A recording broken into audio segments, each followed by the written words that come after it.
Hello, everyone. Welcome. My name is Alisha Braché here at Cosmic Gateway, and I'm very, very privileged to have the next guest with me.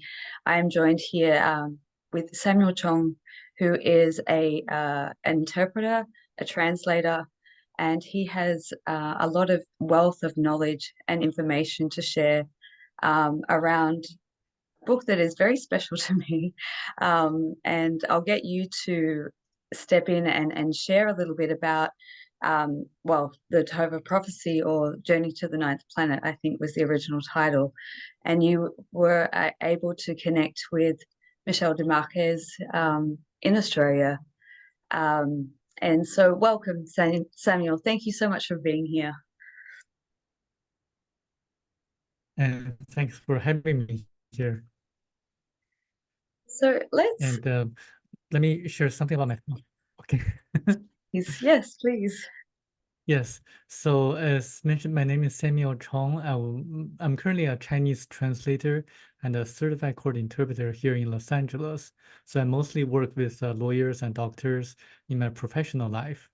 But I always had a fascination of space, always wanted to know more about the mysteries of the world, the paranormals, and I was hoping to get messages from the ETs so that we can progress at a much faster pace.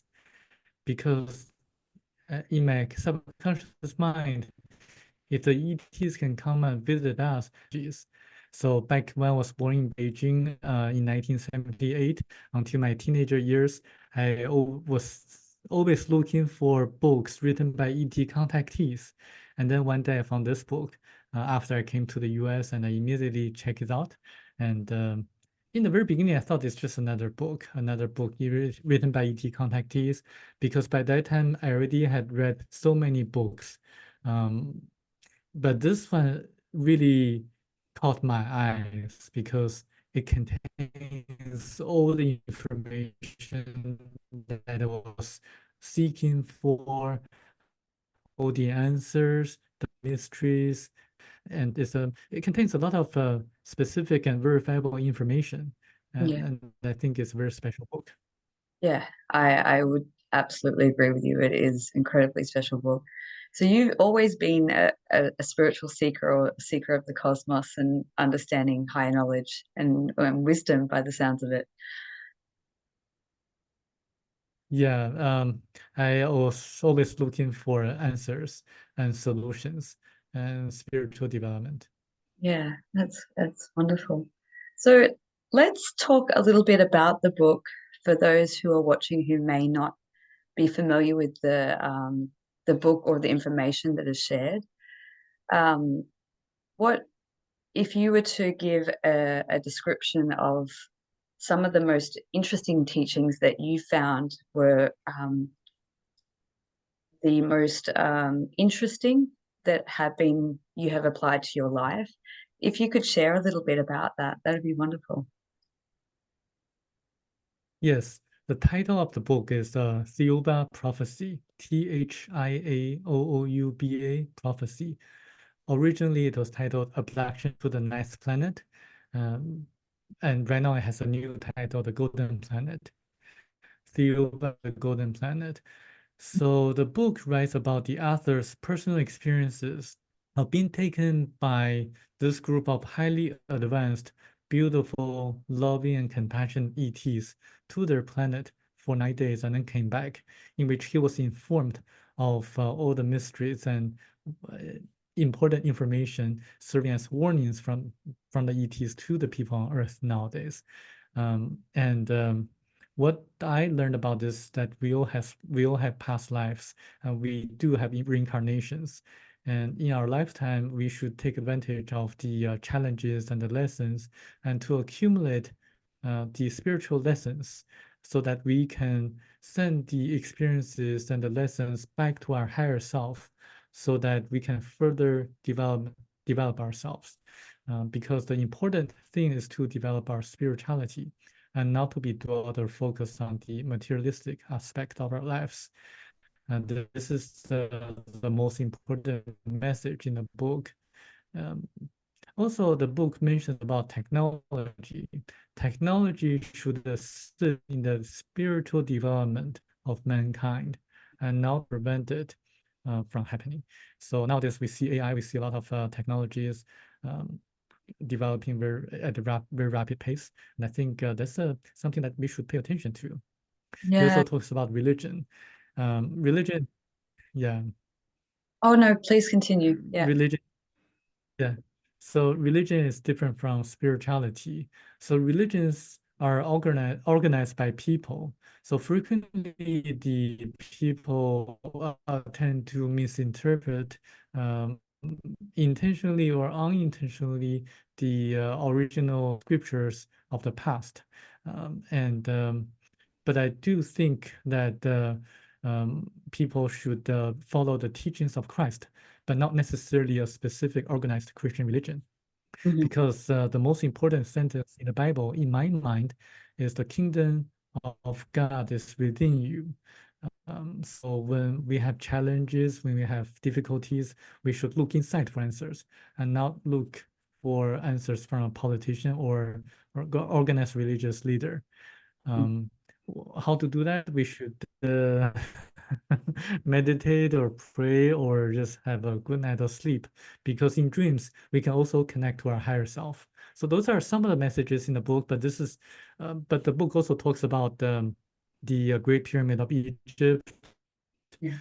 ancient civilizations such as Lemuria and Atlantis, um, what happened in the past, for example, where we all came from, the blacks and yellows, the Caucasians, Polynesians, the Jewish people, and also about the real dangers on Earth. Number one being money, number two, politicians, number three, journalists and drugs, number four, religions. Well summarized. Thank you, Samuel, for sure. I have so many questions, but probably the first one I want to bring up is in the book, early on in the book, I remember part of the chapter where Michelle was taken and he was placed in, I think they put some sort of clothing or garment on him, if I remember correctly, and he thought that it was a technology, but they were um, teaching him about the importance of color and how that can work with our energetic field. Is there some information that you could share about um, yeah, the colors and how they impact us? Yes. Um, After Michel de Marquet landed on their planet, they gave him a garment, like a robe worn by people in the Middle East, but it's very colorful. And according to the ETs, the Thiaoubans, the colors match his aura, his human energy fields. And they say that we do have the energy fields, the auras, and a lot of people actually can see them, see the colors of the energy field. And if we can match the colors of our auras, and we are going to feel much better and more elevated. And indeed, the colors do affect us greatly. And there's a therapy called color therapy or chromotherapy in the past, in which people just use colors to treat different diseases. And also modern science proves that as well. In fact, the color green has effect or has curative effects on migraines or headaches. There was a clinical study, in which the participants requested the sponsor of the study to give them the green LED lights to them for free because they're so effective. They wanted to bring the green lights home. Um, and also the color pink can reduce muscle strength by between 6 to 23%. And a psychologist, a former football coach of University Iowa, knew about this, and uh, and he painted the locker rooms of the visiting teams into pink color, and he rarely lost a home game. So he knew that the pink color would reduce the muscle strength of the visitors. Oh wow, that's so fascinating, and I love the wealth of your knowledge in how you can bring the the teachings of the book, of course, but how that can be implemented in practical life and ways that can enhance us and society as a whole. So I do appreciate that. That's wonderful. Um, so I guess my curiosity is when you got the opportunity to meet with Michel de Marquez, what was that experience like for you? Okay, the reason I was determined to track him down was because of the postscript of the book, because the book already shocked me because of its content. It contains a lot of specific verifiable facts. It's so amazing and incredible. The postscript of the book says there are more incredible things that the author was not allowed to write in the book because they didn't allow him to do that. And also because we were far from understanding them. That got me extremely curious. I was determined to find out what else he knew but couldn't write in the book. So I searched his name on the internet back then, many years ago, and I found that he was living in Vietnam at that time, and there were some tourists who met him by accident, and then they posted some of the pictures that they had on him, including one of the pictures showed his bungalow, like a small motel in Vietnam on southern island in Vietnam. I printed that photo and I flew to that island and I showed that photo to the local taxi driver after I landed in the airport and asked the taxi driver to take me there based on the picture. And he took me there, and I waited for a little bit, and Michel de Marquet appeared. Wow, that's fascinating. So I guess one of my curiosities is things that weren't published in the book and perhaps conversations that you had.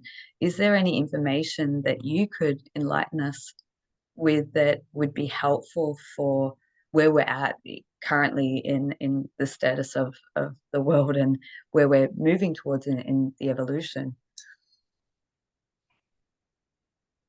Yeah, the book actually contains a lot of warnings by the ETs to us, saying that we have to change the ways how we live. Otherwise, we're going to be heading a catastrophe. And Michel de Marquet was very cynical at what was happening back then. He was kind of disappointed at how the world was going, but he was very delighted to see me.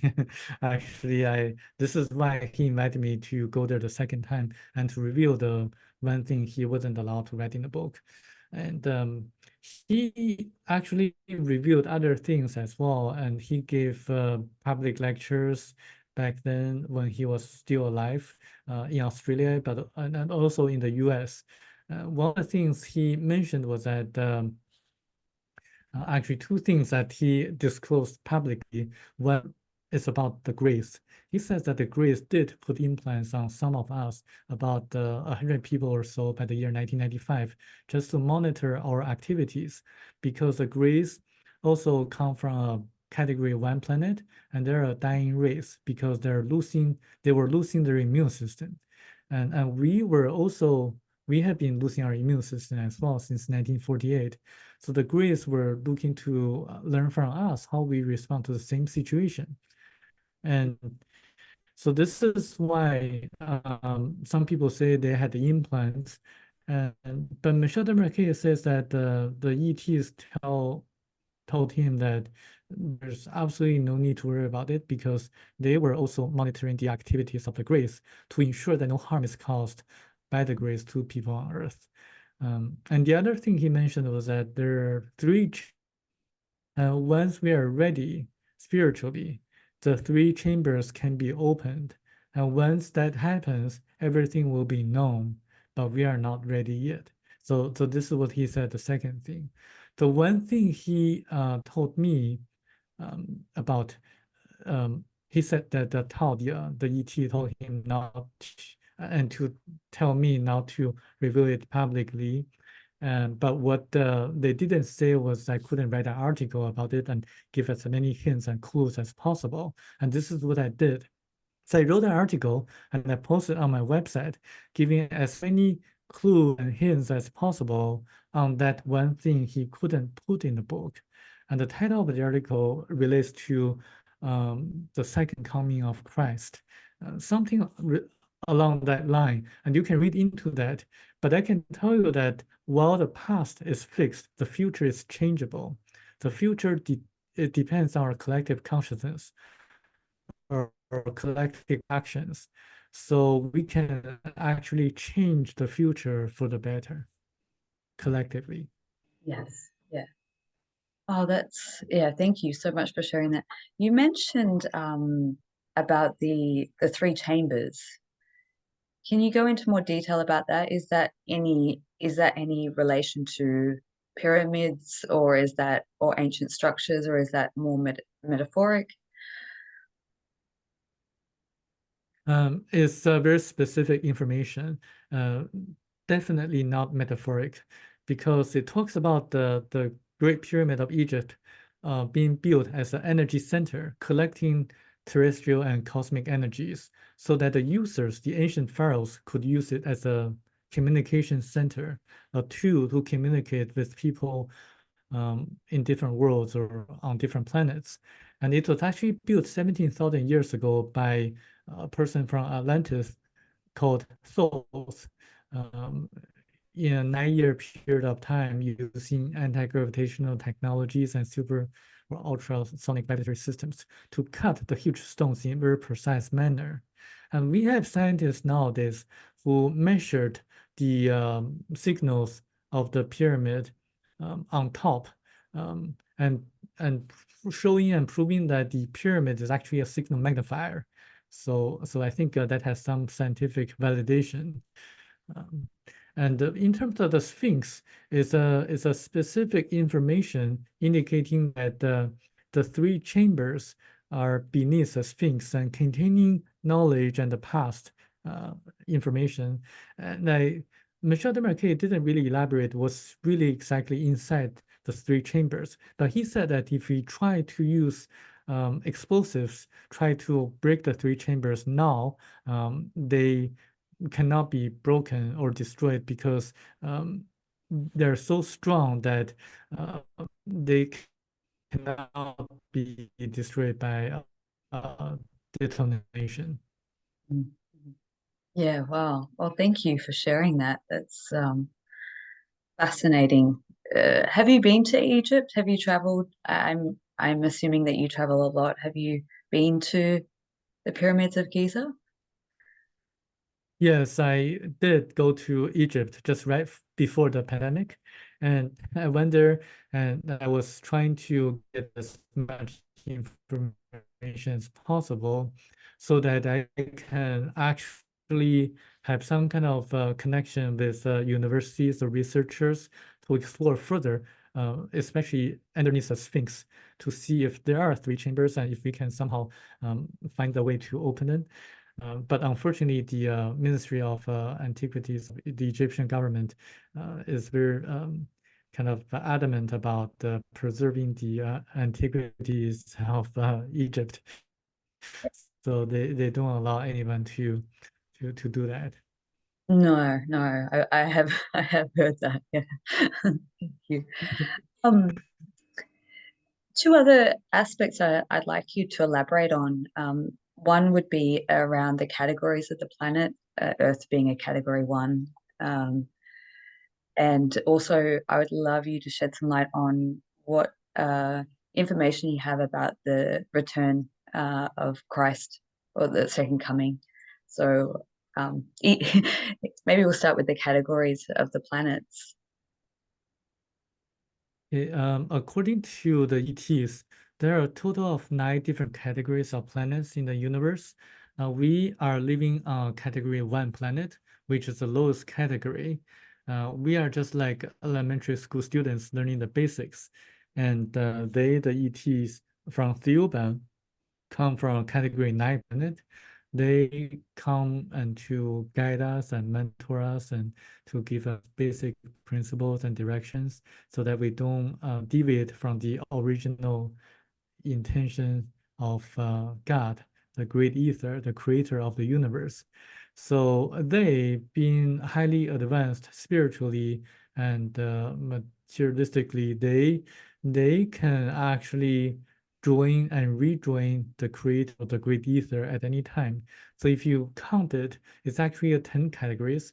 9 categories are planets, and the 10th category would be the creator, the center of the universe. Because when the creator created everything, it actually, being a pure spirit, imagined everything.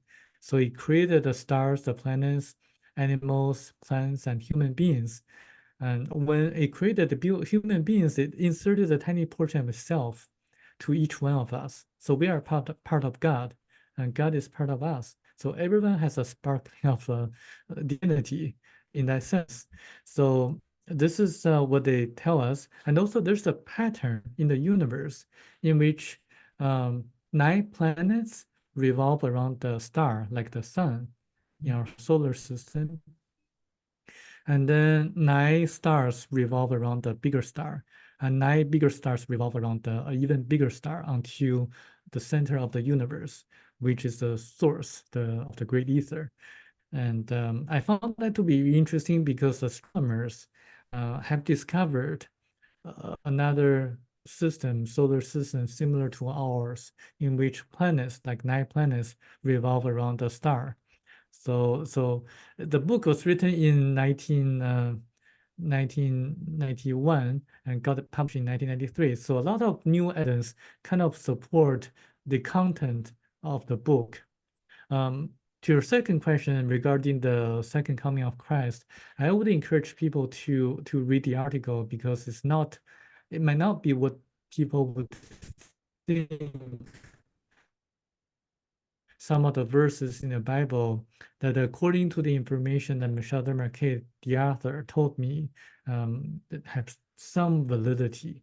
I mean, the New Testaments of the Bible describing the tribulation and things like that, it does have some validity. But I want to emphasize that we can change the future for the better. We just have to work together and have a concerted action against the tyrannies in the world. Yeah, well said. And I appreciate your perspective on that because I do share a very similar sentiment. I do believe that working together, we can have a better future and reality that everyone can enjoy, you know. So that's fantastic.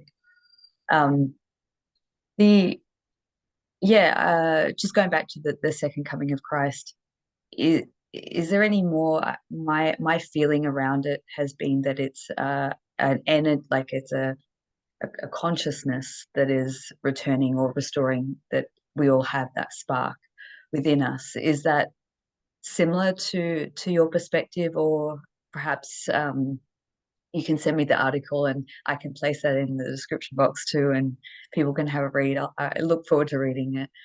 Um, is there anything else that you could share around that? The descriptions in the Bible are accurate in a way and in a sense, but people have to like know which verses are more accurate and Mm. which verses are more kind of both. I wouldn't be able to reveal additional information because that would be a giveaway. Yeah, of So course. I think people need to be ready. That's the important message. Yeah. Mhm. Yeah. Okay. Wonderful. Wonderful. Um, can we talk a little bit about technologies and what you perceive in what technologies that we can use to advance civilization that would be helpful for humanity at this time?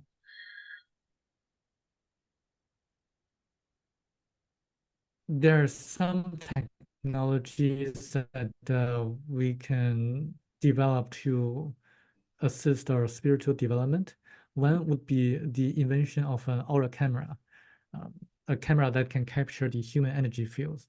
And I know that there are commercial products on the market that seem to be able to capture the colors of auras, but they all require a person to put his or her finger on a sensor. Mhm. And I'm trying to develop something that doesn't need a person to put the finger on a sensor.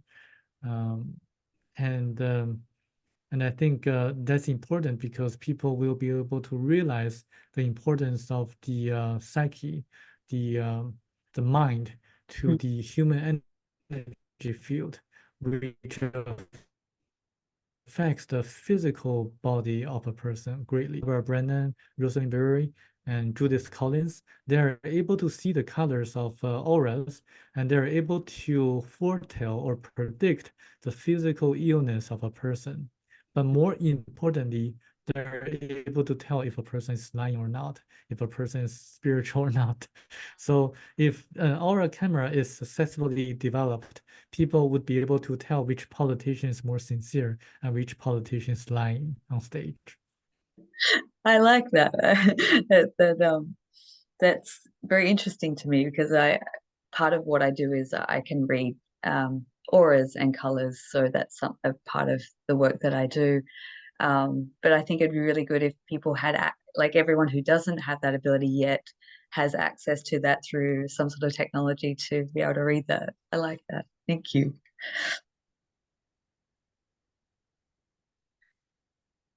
So, um, your another element that I wanted to talk about today, that probably is impacting a lot of people around the world right now is obviously the financial uh, sector, if you will. I know that you have a background in finance and you're well versed in many aspects of the economy. What do you feel, or what are some of the teachings that can give us maybe some hope and optimism towards a more prosperous future for humanity when it comes to things like change in the financial sector or moving into a different lifestyle where we move into a different commodity, I guess.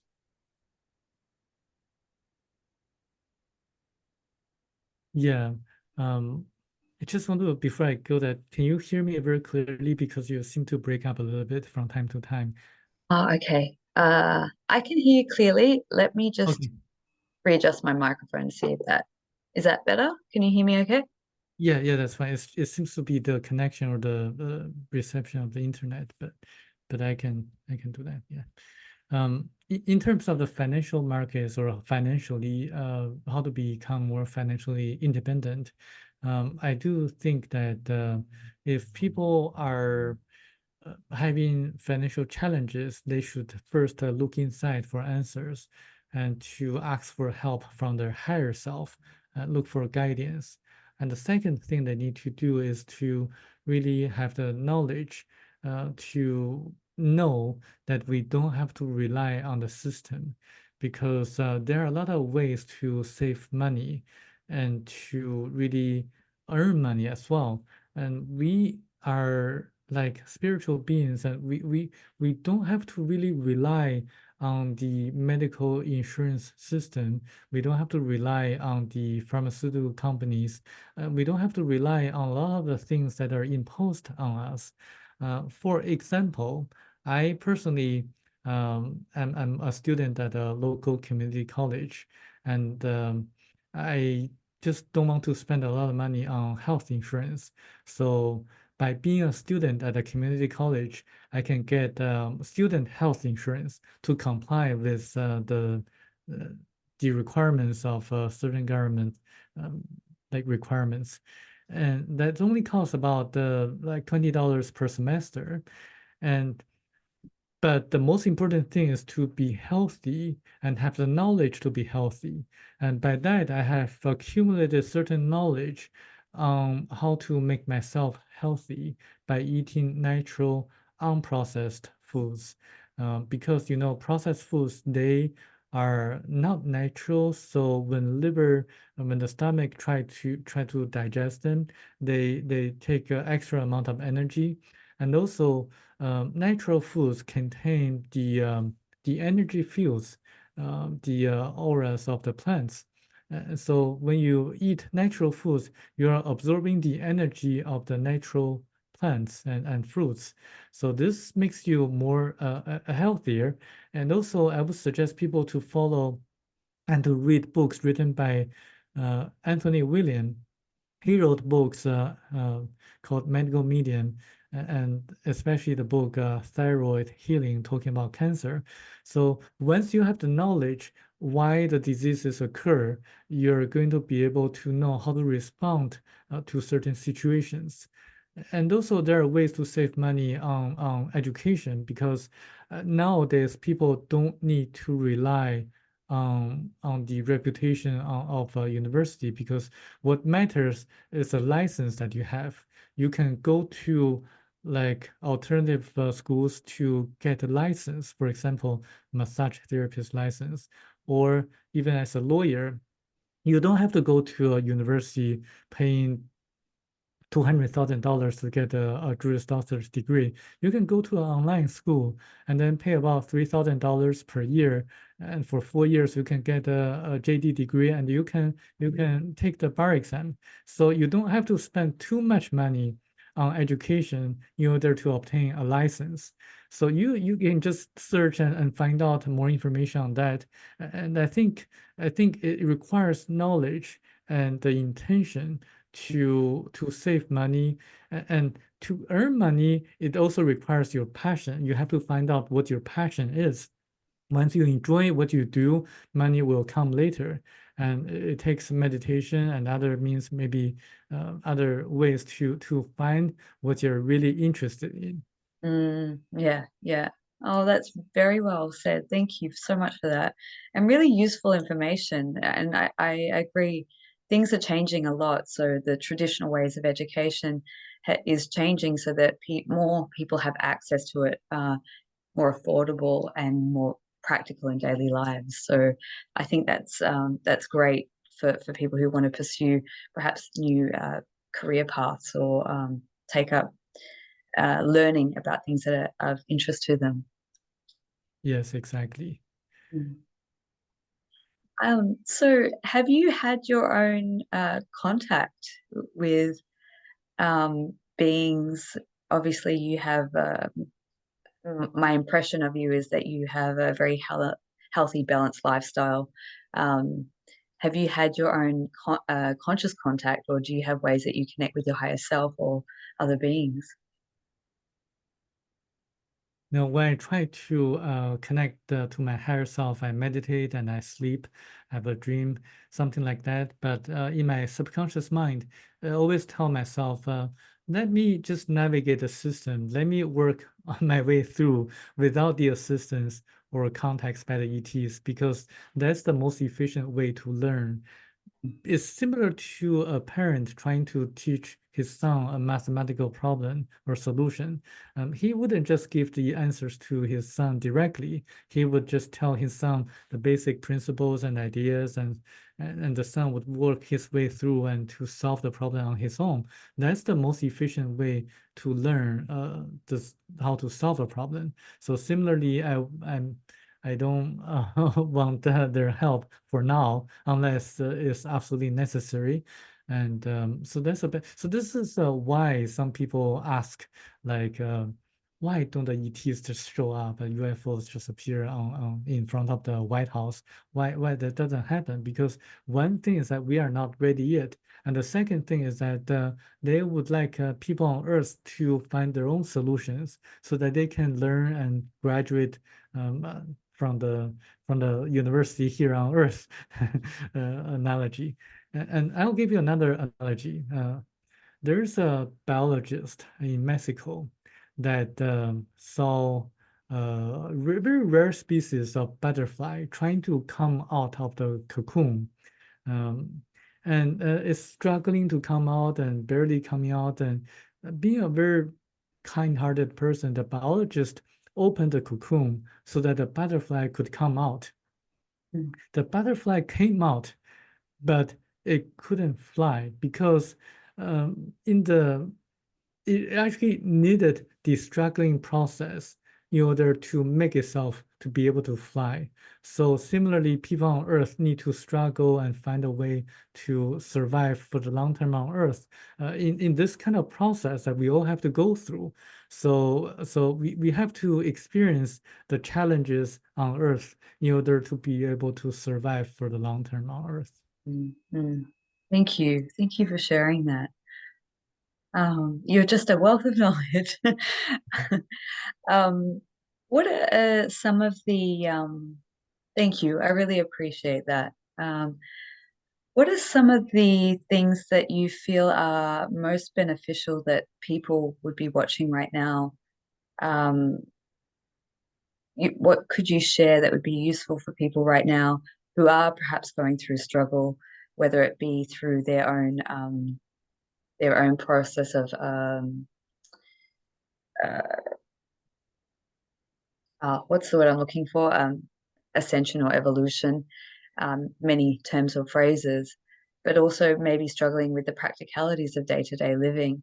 What are some of the things of spiritual practice that is useful that you found that could be shared with people right now?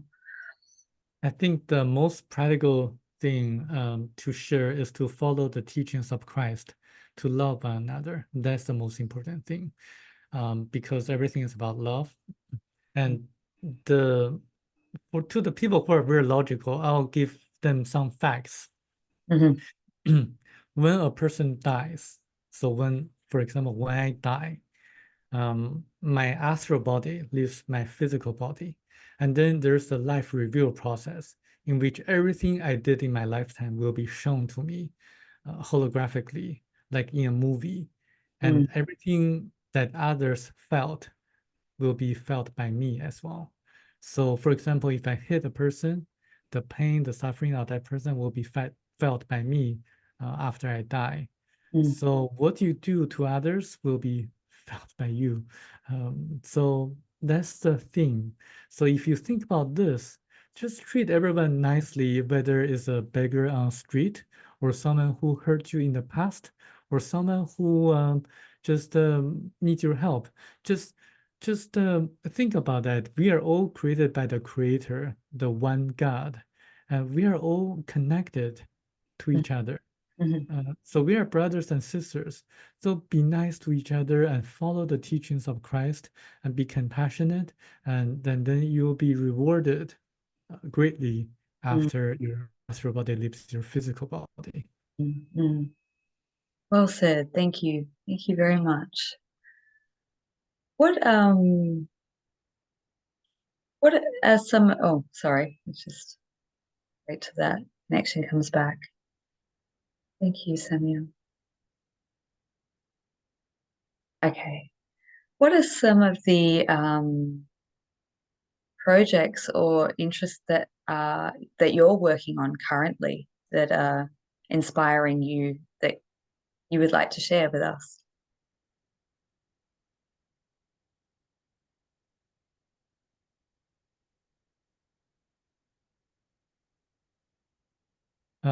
Currently,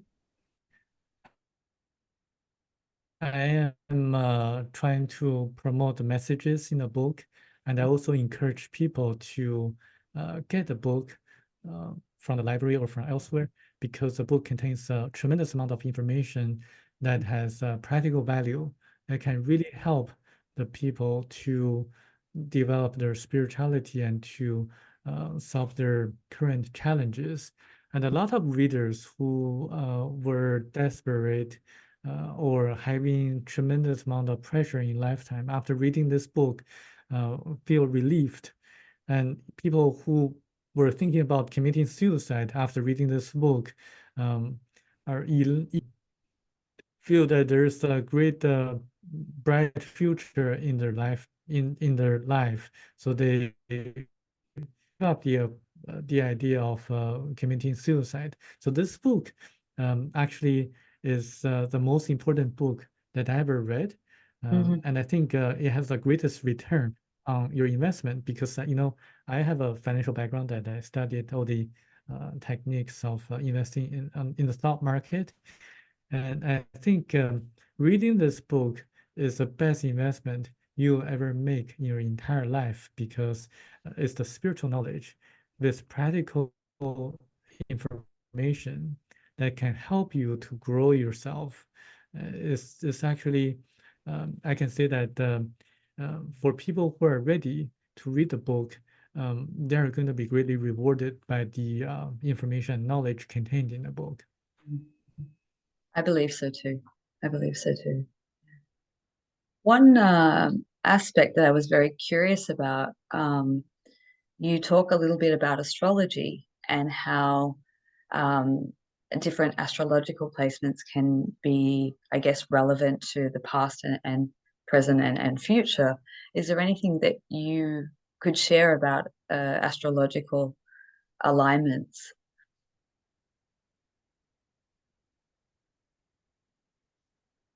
Yeah, before, I worked with different kinds of people in my daily life, and some people believe in astrology, some people don't. I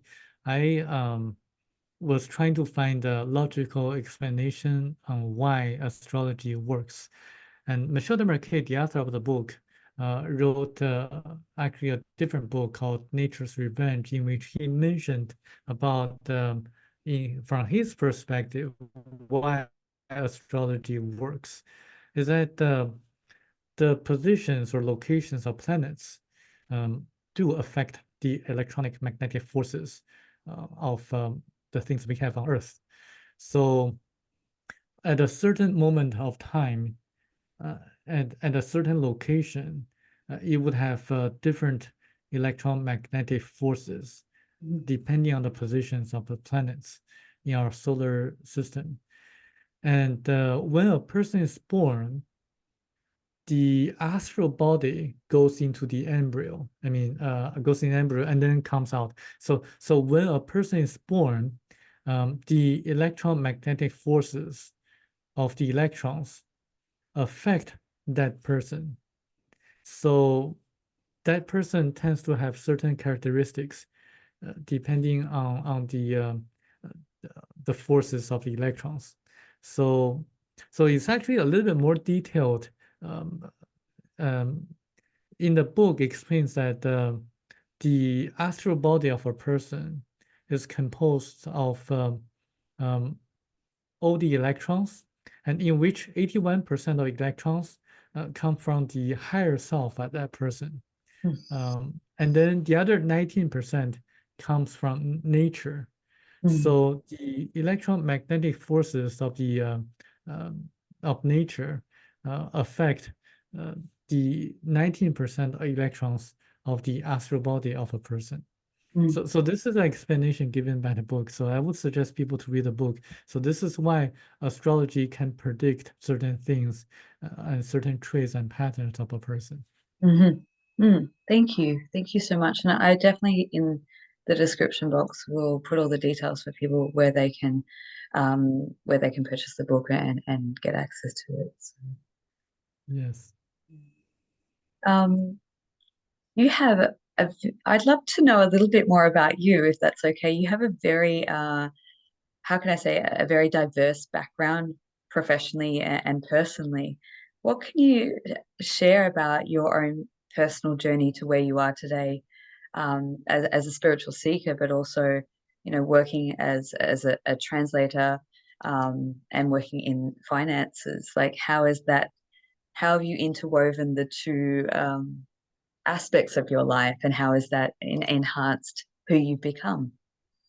Yeah, I always have a very curious mind. I always want to find out how the world works.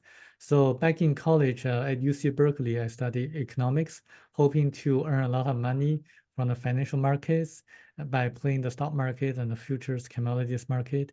And I later found out that the world doesn't work that way, and because they can just print more money and cause inflation.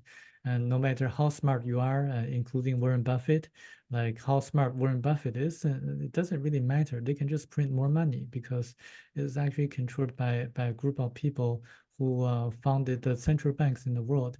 I mean, the Federal Reserve of the US is actually a private bank. It's not public institution.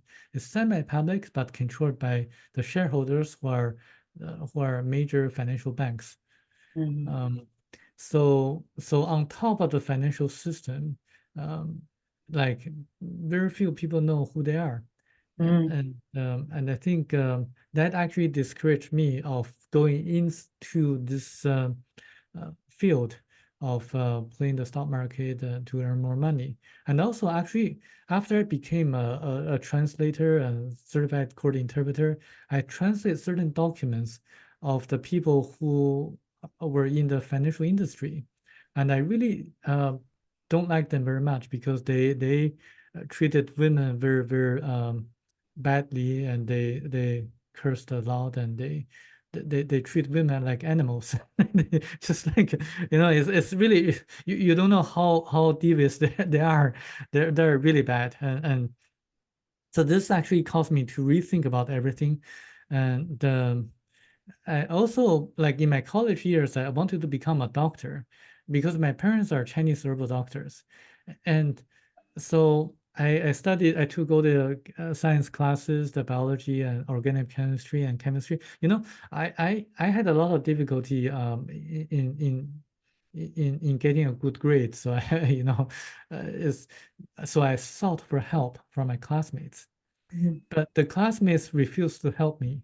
So I Mm-hmm. was thinking, yeah, like even if I become doctors, would I really want to be with people who are this selfish and not altruistic, and they just want to like be have good grades on their own. They're not willing to help people like me who were desperately needing for help. So I was determined that those were not. So I changed my direction, and I graduated with the easiest major, like economics. And I went to the UK and studied economics history. And in the UK, I got the opportunity to meet people from other countries, like mostly countries from, so that a lot of Americans don't necessarily have. How the Europeans think about certain things, how the Africans think about certain things. Um, then I decided to learn Spanish Mm-hmm. because Spanish is the third largest language in the world. So I went to Spain, and I took advantage of the situation, and I got a master's degree in financial analysis while learning Spanish in Spain. Oh, wow. So I got a, yeah. Wow. So how many languages do you speak then? So I speak Mandarin Chinese and English and Spanish, but I also translated a book from German into English. It's actually written by the highest degree chair of a secret society that was founded in Germany. Oh, Uh, okay. Share, would so you have that's time to share a little bit about that? That sounds really interesting. yeah. Um, So that book, as I was interested in learning how to be able to see auras, how to see the colors of auras, I did a lot of research on the internet. And there's a forum which one person says, oh, there's a book that tells you how you can see the colors of auras. And she just wrote a few paragraphs in English and said, well, unfortunately, the book is in German. And she gave the title of the book.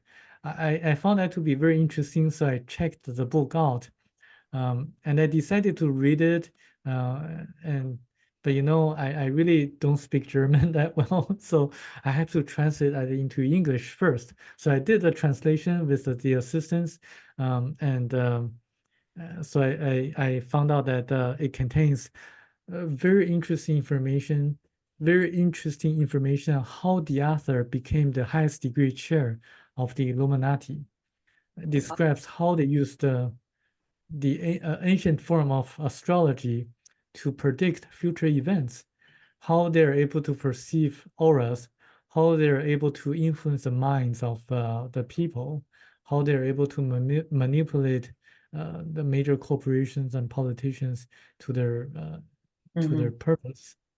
It talks about all the psychic abilities of the high degree members of the organization. And it's a fascinating book, but it's not for everyone. It's for people who are ready and people who don't mind the disturbing descriptions of the rituals that they perform. And it's the title of the book is 334 Lies, Lies, and people can find the book on Amazon. Okay. Yeah. I'll get all the links for people who are interested to have a look at that. That sounds fascinating. Mm. I do have a curious question. Obviously, you've translated many books. What can you enlighten me on the process of translation? And is it how do you do that? So what I do from Mandarin and Chinese to English and vice versa is that I kind of absorb the concept first and then express the concept into another language. For legal translation interpretation, they require extreme accuracy, so we cannot really omit or add certain words into the translation. So everything has to be extremely aligned and accurate. And actually, we have to pass a very rigorous exam. Um, Ah, and yeah. and it's actually more challenging than the bar exam. It's only about 5 to 10% people pass. So it's so we have to uh, so a lot of people think that bilinguals, if you speak two different languages and then you're able to translate or interpret, that not necessarily so. You have to know the skills of translation and interpretation in order to do it well. And so there are special courses for people to who are interested in that. But some people are just naturally good. Yeah, yeah, I believe that too. I think that we a lot of people come in with very unique skills and abilities and gifts, and some things can be learnt, and some things are just innate to each individual. Yes. Do you have any intuitive or psychic abilities that you've sort of uncovered throughout your journey? That So I you think yeah. Yeah, I think in that sense, I'm probably very intuitive to capture uh, the important concepts, especially concepts that bridge spirituality and science. So in my presentations at different conferences, I always try to give very logical explanations of certain things that happen spiritually. So if people have psychic abilities, I can explain why that's the case and the rationales behind it, or and also, for example, if a person has X-ray eyes, so I'm able to tell why that's the case. If people have different pre special abilities, I'm able to explain why. And also, I try to encourage people to read books that bridge science and spirituality. Books written by um, for example, medical doctors that talk about vibrational medicine, books written by Dr. Brian Weiss about yeah, you know that, I'm sure. Dr. Michael Newton and Dr. Ian about reincarnation and things like that. Yeah. So people who have credentials, who have a logical mind, but also have a spiritual kind of direction. Mhm, mhm.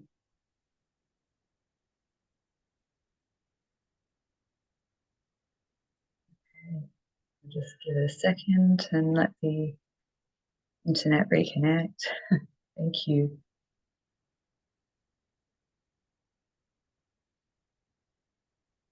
Oh, we're just having a pause right now. Oh, Mm. okay, we're I back. do see a lot of interact. Yeah. Yeah. Oh, sorry, continue. There was just a glitch. What were you saying? So and I do have a list of the books that I recommend people to read, including books by Barbara Brennan, Mhm. Hands of Light, and books by Judith Collins, How to Read will be enlightened by books that bridge spirituality and science. Yeah. Yeah, wonderful. Yeah. I do have a question for you. There's a book that I have heard of, but I haven't actually read. Um, and I'm wondering, it's called The Super Psychic Children of China. And I believe that there are children in the northern parts, probably around Beijing or where you're from, that have super psychic abilities. Uh, Do you have any information or do you know anything about uh, children from that area? Yes, yes. So back in the 1980s and early 1990s, the Chinese government was very open to researching people who have psychic abilities, especially among children. So they had a lot of experiments, for example, on children who can actually hear, use their ears to see the Chinese characters on paper. And they are able to kind of do a lot of experiments on that. Um, so a lot of people in China practice Qigong or the energy practice. This is their ancient tradition. And a lot of people do have supernatural abilities. For example, some of the Taoist masters in China, they're able to fast for a long time because they can absorb energy from nature. So they don't have to eat or drink for many, many days. And also even in cold places because they're able to kind of generate heat using the energy, the qi in their dantian area, the stomach area.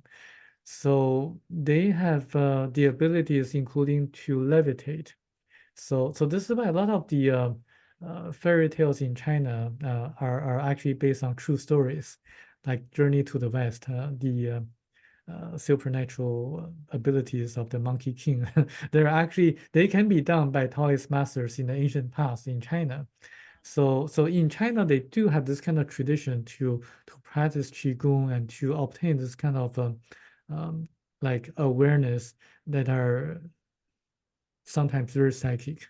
Um, so this is the base of the book, and but unfortunately, after the early 1990s, and in China, the government became very strict on what they can do because they're afraid of the people with supernatural abilities to overthrow the government. So Yeah. unfortunately, it is still the same nowadays. It's very unfortunate. What what is the situation like nowadays in China? Is it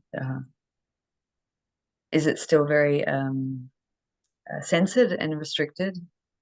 Yes, it's still very censored and restricted because even the book Thiaoouba Prophecy was published as a science fiction in China because of the censorship.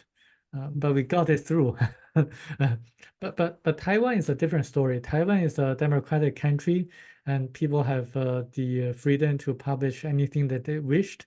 So the book is published as a nonfiction in Taiwan. So the Mhm. book Thiaoouba Prophecy is unabridged in Taiwan, and then is the best-selling book in both countries, actually. Oh, wow. Oh, that's fantastic. That's fantastic.